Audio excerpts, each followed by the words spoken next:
Assalamualaikum warahmatullahi wabarakatuh. Nama saya Muhammad Afnani Alifian dari Universitas Islam Malang, peserta mengajar dari rumah batch 2. Ada beberapa hal yang ingin saya sampaikan pada kesempatan kali ini. Yang pertama, saya akan mengulas tentang kebijakan Merdeka Belajar dan Kampus Merdeka. Kemudian yang kedua, saya akan menjelaskan tentang latar belakang kenapa bergabung dengan relawan mengajar dari rumah batch 2. Kemudian yang ketiga, sasaran siswa yang dibantu. Selanjutnya saya akan menjelaskan tentang ulasan materi yang diajarkan. Kemudian dilanjutkan dengan metode pengajaran. Dan yang terakhir, kondisi sebelum dan sesudah pengajaran. Baik, saya mulai dari yang pertama tentang ulasan kebijakan Merdeka Belajar dan Kampus Merdeka. Ini dari sudut pemahaman dan pengalaman saya sendiri, bahwasanya Merdeka Belajar Kampus Merdeka atau yang sering disingkat dengan MBKM merupakan kebijakan Menteri Pendidikan dan Kebudayaan yang bertujuan untuk mendorong mahasiswa agar menguasai berbagai disiplin keilmuan yang berguna untuk kedepannya sebagai dunia kerja. Kemudian Kampus Merdeka secara lebih khusus memberikan ruang dan kesempatan kepada mahasiswa agar dapat memilih mata kuliah yang akan mereka ambil di luar jurusan yang sedang ditempuh pada saat itu. Perlu dipahami bahwa Merdeka Belajar dan Kampus Merdeka ini merupakan dua substansi yang berbeda. Merdeka Belajar ini merupakan kebijakan dari Kemendikbud yang diperuntukkan untuk sekolah dasar hingga sekolah menengah atas. Sementara itu, Kampus Merdeka merupakan program Kemendikbud yang diperuntukkan bagi universitas ataupun sekolah tinggi yang lainnya. Konsep dari kemerdekaan belajar ini tentunya yang paling intens, yang paling komprehensif, yang utama adalah untuk memberikan keleluasaan kepada mahasiswa untuk belajar dan mencari ilmu di luar kampus. Seperti halnya pemahaman pendidikan kita bahwa ilmu-ilmu yang akan kita dapatkan ketika di dunia kuliah itu tidak hanya berasal dari kampus semata, tapi lebih dari itu juga bisa berasal dari pengalaman kita di luar kampus, pengalaman kita di luar kelas, melalui diskusi, ataupun pengalaman-pengalaman yang lainnya, bisa jadi juga magang, penelitian, ataupun proyek yang dilakukan secara independen. Konsep tersebut dikembangkan oleh Kemendikbud sebagai upaya untuk mendapatkan calon-calon pemimpin masa depan yang berkualitas. Tentunya bagi pandangan saya, tujuan utama dari Kampus Merdeka dan Merdeka Belajar ini adalah untuk mempersiapkan Gold Generation Indonesia pada tahun 2045 mendatang. Ketika hal itu dipersiapkan, maka harapan kita untuk mendapatkan bonus demografi sangatlah besar. Sementara ketika konsep itu tidak disiapkan dengan matang, maka harapan untuk mendapatkan bonus demografi hanyalah mitos. Bahkan bisa jadi kedepannya hanya akan menjadi beban demografi. Bonus demografi yang saya maksudkan dalam hal ini adalah pertumbuhan laju pemuda yang ada di Indonesia saat ini tengah mengalami pengembangan yang sangat tinggi. Sehingga hal itu ketika tidak dimanfaatkan akan menjadi beban demografi yang kedepannya tidak akan bisa berguna untuk kelangsungan bangsa Indonesia menjadi bangsa yang lebih baik. Bahkan dari yang saat ini menjadi dari negara berkembang, bisa jadi akan menjadi negara miskin ataupun negara keterbelakangan. Sementara ketika hal tersebut dimanfaatkan dengan baik melalui tahapan dan treatment yang telah dilakukan oleh kementerian, terutama Kementerian Pendidikan dan Kebudayaan, karena pendidikan merupakan hal yang paling urgen, pendidikan merupakan hal yang paling intens untuk keberlangsungan sebuah negara. Maka bisa digadang-gadang Indonesia akan menjadi negara maju, akan menjadi negara yang superpower dan adidaya dengan pendidikannya. Bentuk kegiatan daripada Kampus Merdeka, saya akan lebih membahas ini karena untuk Merdeka Belajar itu untuk sekolah dasar dan sekolah hingga sekolah menengah atas. Yang pertama ada yang namanya pertukaran pelajar. Pertukaran pelajar ini bisa diartikan sebagai proses pertukaran yang dilakukan antar universitas, baik itu di dalam negeri maupun sampai luar negeri, yang ditempuh sebanyak sekian SKS sehingga nanti bisa diekuivalensikan atau disamakan ketika seseorang itu kembali ke universitasnya. Kemudian, tidak kalah menariknya, program yang satunya bernama magang ataupun praktik kerja lapangan, yang mana sebagai mahasiswa kita mendapatkan akses kebebasan untuk langsung mengalami dunia kerja ketika menjadi mahasiswa. Hal ini juga berpotensi besar ketika nantinya kita sudah lulus menjadi mahasiswa, kita dapat langsung bekerja di suatu tempat yang sudah kita lakukan magang tersebut. Kemudian program selanjutnya yang kebetulan kemarin sempat saya ikuti, kampus mengajar perintis, asistensi mengajar di satuan pendidikan.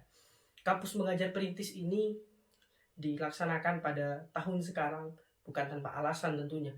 Harapan dari keberadaan kampus mengajar perintis ini adalah untuk membantu sekolah-sekolah yang masih keterbelakangan, bahkan berada di daerah 3T, terluar, tertinggal, dan itu pokoknya untuk memperbaiki secara akreditasi dan pemahaman teknologi. Banyak hal yang saya lakukan dan tentunya banyak pengalaman yang saya dapatkan ketika mengikuti kampus mengajar perintis. Selanjutnya, program kampus merdeka yang lainnya adalah penelitian ataupun riset. Menjadi penting, menjadi sangat urgen. Penelitian dilakukan oleh mahasiswa sebagai bukti akademik, sebagai upaya pemahaman komprehensif terhadap suatu permasalahan. Karena ketika kita meneliti suatu permasalahan, maka di sana akan timbul suatu tesis antitesis sehingga menimbulkan sintesis yang baik. Selanjutnya, proyek kemahasiswaan.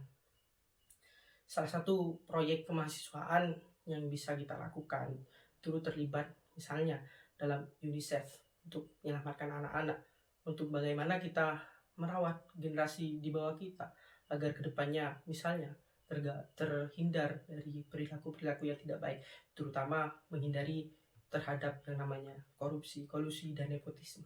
Karena ketika hal itu sudah tumbuh merongrong suatu bangsa, maka bisa diprediksi bangsa tersebut tidak akan maju. Dan karena itu pendidikan anti korupsi menjadi sangat penting dan ditambahkan dengan pemahaman bagaimana mempraktikkan ahli sunnah wal jamaah. Selanjutnya adalah kegiatan wirausaha.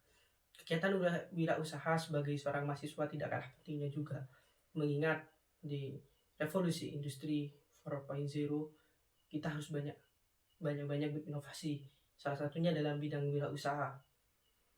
Kemudian selanjutnya adalah studi ataupun proyek independen. Dan yang terakhir, membangun desa ataupun kuliah kerja nyata. Untuk yang terakhir ini seperti halnya yang sudah umum, tetapi saya rasa kenapa ini dimasukkan kepada program Kampus Merdeka, karena memang kalau kita mengaca pada konsepannya Bung Hatta bahwa membangun sebuah bangsa itu tidak hanya top to bottom, tapi juga bisa dilakukan bottom to up. Artinya membangun dari desa didaya, negara juga didaya. Lebih daripada itu, dalam rangka menyiapkan mahasiswa menghadapi perubahan sosial, budaya, dunia kerja, dan kemajuan teknologi yang sangat pesat, bahkan sangat-sangat berkembang hingga saat ini dikenal dengan Society 5.0, kemudian revolusi industri 4.0. Untuk meningkatkan kompetensi mahasiswa harus disiapkan untuk lebih gayut dengan kebutuhan zaman tentunya. Link and match tidak saja dengan dunia industri dan dunia kerja, tetapi juga dengan masa depan yang berubah dengan sangat-sangat cepat. Perguruan tinggi dituntut untuk dapat merancang dan melaksanakan proses pembelajaran yang inovatif agar mahasiswa dapat meraih capaian pembelajaran mencakup aspek sikap, pengetahuan, dan keterampilan secara optimal dan selalu relevan. Pada intinya, menurut saya secara pribadi, tujuan utama dari Merdeka Belajar dan Kampus Merdeka ini adalah bagaimana menjadikan sosok pemuda-pemuda Indonesia tidak hanya pintar dalam ilmu pengetahuan, tetapi juga berakhlakul karimah dan pandai juga dalam iman dan takwa. Yang menarik daripada Kampus Merdeka ini adalah bagaimana kita diberikan kebebasan mengambil SKS di luar program studi 3 semester, yang dimaksudkan berupa 1 semester kesempatan mengambil mata kuliah di luar program studi dan 2 semester melaksanakan aktivitas pembelajaran di perguruan tinggi terkait. Itu sangat menarik bagi saya karena interdisipliner ilmu di era sekarang sangat penting.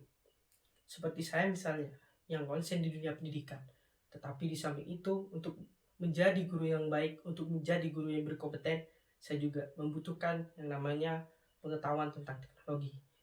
Nah, di kesempatan itulah kita bisa belajar di Fakultas Teknologi atau Fakultas Komunikasi, yang mana dapat mengupgrade pengetahuan kita terkait teknologi yang nantinya dapat digunakan untuk meningkatkan kompetensi di bidang pembelajaran. Baik, itu penjelasan yang pertama. Kemudian lanjut penjelasan yang kedua terkait latar belakang.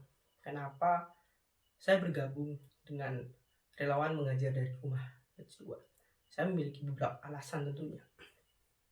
Yang pertama, karena program mengajar dari rumah ini bagi saya menjadi salah satu substansi, menjadi salah satu bagian daripada rancangan-rancangan program Kampus Merdeka, yaitu di proyek kemanusiaan dan membangun desa.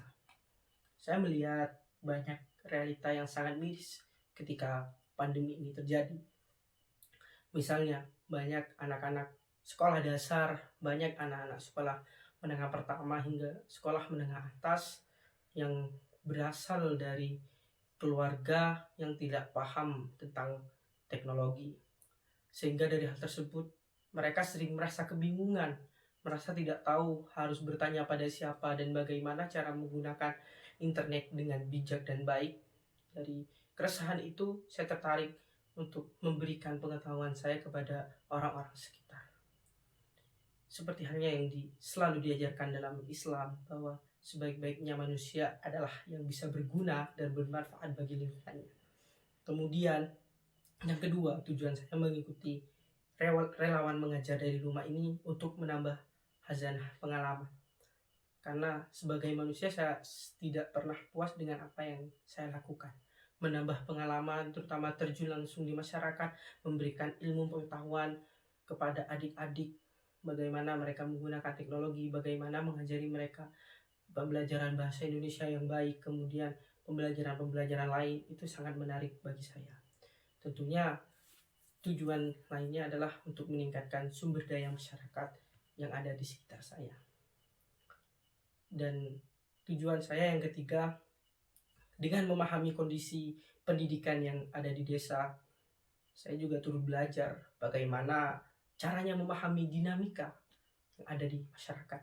Karena sangat jelas berbeda ketika kita menjadi mahasiswa, ketika kita bergaulnya dengan orang-orang akademis yang memang paham sekitar, yang memang paham, yang memang satu frekuensi, dan yang terjadi di masyarakat itu sangat jauh berbeda. Karena itu, untuk lebih memahami hal tersebut, saya turut mengabdikan diri sebagai relawan mengajar, karena di sana juga terjadi interaksi langsung dengan orang tua beberapa siswa yang saya ajar. Tentunya di sana dibutuhkan komunikasi yang baik, sehingga hal ini menjadi penting. Dan yang terakhir, alasan saya mengikuti ini karena itu relevan dengan jurusan yang tengah saya tempuh saat ini, yaitu pendidikan bahasa dan sastra Indonesia. Selanjutnya, penjelasan saya yang ketiga terkait sasaran siswa yang dibantu. Jujur saja, setiap kali pertemuan itu mengalami grafik naik turun, yang mana itu saya juga menyesuaikan dengan minat dan kondisi masyarakat yang ada di lingkungan desa saya. Sasaran yang saya bantu untuk belajar itu secara umum terdiri dari 5 anak sekolah dasar, 3 sekolah anak sekolah menengah pertama, dan 1 anak taman kanak-kanak. Kemudian selanjutnya saya akan menjelaskan belasan materi yang diajarkan. Saya tidak hanya menjelaskan tentang materi yang berkaitan dengan disiplin ilmu saya, karena ketika menghadapi anak-anak sekolah dasar dibutuhkan pemahaman tentang yang namanya tematik. Di sana kita juga dilatih bagaimana memahami semua mata pelajaran terkait tema-tema yang diajukan di sekolah dasar. Karena saya mempunyai dasar di kampus mengajar perintis, saya juga sedikit menerapkan tentang kurikulum darurat COVID-19, sehingga di sana cukup membantu bagi adik-adik sekolah dasar. Untuk pengajaran bagi adik-adik sekolah dasar, saya menyesuaikan dengan kemauan mereka. Saya menyesuaikan dengan keinginan mereka hendak belajar seperti apa dan bagaimana. Karena untuk anak SD kita harus memberikan stimulus-stimulus sehingga mereka terangsang untuk belajar, kemudian menimbulkan minat yang lebih tinggi. Sementara untuk anak-anak sekolah menengah pertama, adik-adik sekolah menengah pertama, saya sudah mulai menerapkan beberapa materi yang memang itu penting, terutama terkait bahasa Indonesia. Untuk anak TK, saya seperti biasa mendampingi mereka belajar membaca.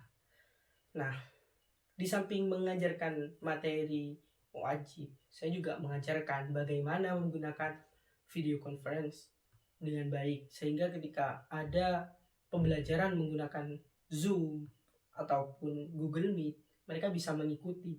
Begitu pula dengan adik-adik di SMP, ada beberapa asesmen yang mereka tempuh dengan menggunakan Google Form, sehingga pemahaman terkait bagaimana menggunakan Google Form itu juga menjadi penting. Di samping itu, saya juga mengajarkan tentang aplikasi rumah belajar yang telah disediakan oleh Kemendikbud. Konsep yang dilakukan di sana bagaimana membawa pembelajaran sembari bermain, itu sangat cocok sekali untuk diterapkan pada anak sekolah dasar. Selanjutnya, metode pengajaran. Sebenarnya pada penjelasan barusan terkait metode pengajaran sudah sedikit saya singgung dan jelaskan. Ada 3 metode pengajaran yang saya lakukan dan itu dibedakan berdasarkan perjenjangan. Untuk anak SD saya biasanya menggunakan metode diskusi, kemudian demonstrasi dan melakukan eksperimen. Tidak jarang pula saya juga menggunakan metode pengajaran tanya jawab. Sementara itu, untuk anak sekolah menengah pertama, saya sudah mulai menerapkan discovery learning dan inquiry. Untuk discovery learning ini harapan saya agar mereka dapat menjadi lebih aktif, mandiri, dan dengan pemahaman yang mereka dapat. Di samping itu, saya juga menerapkan salah satu upaya saya terapkan di PKMP, PKM Penelitian, Program Kreativitas Mahasiswa, yaitu praktik dan taktik tanggap terhadap budaya sekitar. Karena mau tidak mau, untuk pendekatan pembelajaran yang baik, pendekatan budaya itu sangat penting. Misalnya, ketika kita mengajarkan dengan menggunakan bahasa Indonesia murni tanpa sedikit pun menggunakan bahasa daerah, itu akan berbeda pemahaman dengan kita menjelaskan menggunakan bahasa Indonesia dan sedikit mengimprovisasi dengan bahasa daerah. Di sana juga pada pembelajaran tematik yang diberikan oleh guru-guru sekolah dasar, saya juga mencoba cerita-cerita, misalkan bahasa Indonesia, cerita-cerita yang diberikan itu disesuaikan dengan budaya-budaya yang ada di desa, yang ada di sekitar, yang tidak jauh dengan sekitar. Begitu pula yang saya lakukan dengan adik-adik SMP. Nah, penjelasan yang terakhir tentang kondisi sebelum dan sesudah pengajaran. Sangat jauh berbeda tentunya. Ketika sebelum pengajaran mereka banyak berkeluh kesah, banyak mengalami kerisauan ketika harus mengerjakan sendiri karena latar belakang keluarga mereka yang memang tidak memiliki pemahaman terhadap pendidikan. Ada sebagian yang memang anaknya yang petani, ada sebagian yang memang anaknya pekerja serabutan, dan tidak jarang pula beberapa mereka anaknya seorang buruh tani yang memang tidak paham dengan pendidikan. Kemudian kondisi sebelum pengajaran dilakukan, mereka juga sering mengeluhkan ketika harus belajar menggunakan Zoom, menggunakan Google Meet, menggunakan Google Form. Mereka tidak tahu bagaimana menggunakan itu.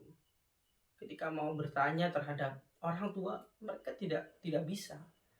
Itu juga menjadi keresahan saya. Sehingga ketika saya sudah mengajarkan hal tersebut, kondisi yang dialami masyarakat desa yang terdiri dari 11 orang itu bahkan diprediksi kedepannya akan terus bertambah. Semoga program ini meskipun sudah selesai saya akan tetap bisa konsisten untuk melanjutkan. Banyak orang tua yang bersyukur dengan keberadaan program mengajar dari rumah ini. Mereka sangat terbantu dengan keberadaan hal tersebut.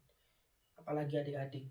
Bahkan karena jadwal saya hanya seminggu 2 kali, mereka kadang minta lebih. Bahkan saya 24 jam waktu untuk mereka, dalam artian bukan 24 jam selalu mengajari mereka, tetapi kapanpun dibutuhkan ketika mereka menghubungi lewat WA melalui orang tua, saya sudah siap.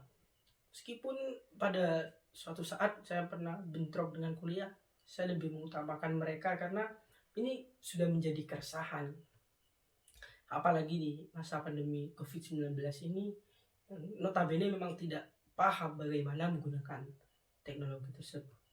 Sehingga sudah bisa dilihat perbedaan sebelum dan sesudah pengajaran itu sangat jauh.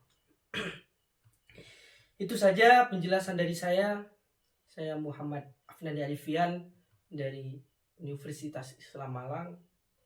Berikut akan saya tampilkan beberapa laporan pengajaran dalam bentuk publikasi video.